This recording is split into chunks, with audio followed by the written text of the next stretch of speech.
But let me just find out how you are as a mother. Yeah, as a mother, when I was younger, I did everything by the book. So you were like your mother?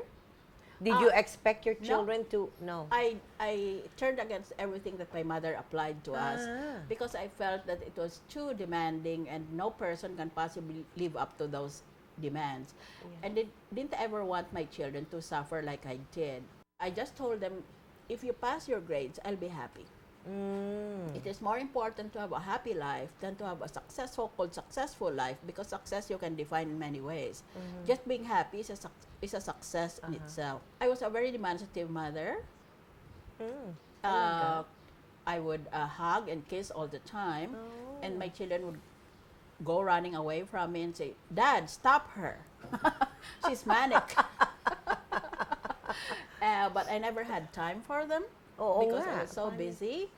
And one time I rushed home just to change my clothes because I had another engagement.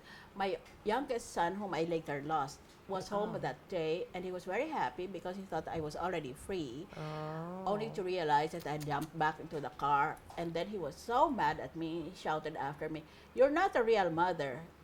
Oh my You're just a goodness. pretend mother."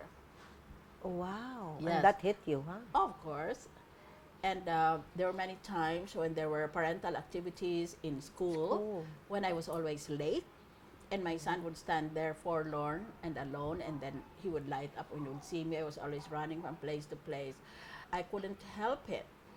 And my sons were intelligent enough to understand that these were things that that there were demons that were ruling me, and that I had to act according to my demons.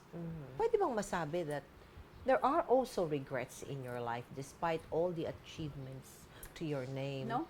No? You In didn't fact, regret my these failures, for example, they were completely human failures.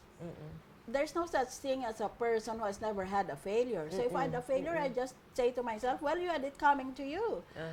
You want your fair share of happiness, you have to have your fair share of sadness. At isa na marahil sa pinakamalungkot na pangyayari sa buhay ng senadora ay ang pagkamatay ng kanyang bunsong anak na si Alexander Robert taong 2003. Don't have any regrets. And how do you deal with sadness, especially when you lost your son? Yeah.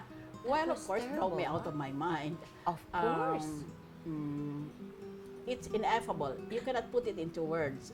When you put in so much love and you put in hope for the future, and you try and bring him up to the best of your abilities and let him imbibe moral, ethical values, and then all of a sudden he's gone. And of course, it made me question my faith. What kind of God are you that you do these things to innocent people? Suffering I can understand when it's necessary, but what about the suffering of the innocent? What kind of universe is this? You got to be a very poor, incompetent God. But you're over this now? Questioning God? I always He's question. incompetent. It's not a question of feuding with the Creator. Are you over it? Are you, I will never be over the Never death of over. my son, because Aye. there's not a day that goes by that I don't think of him or I get reminded of him.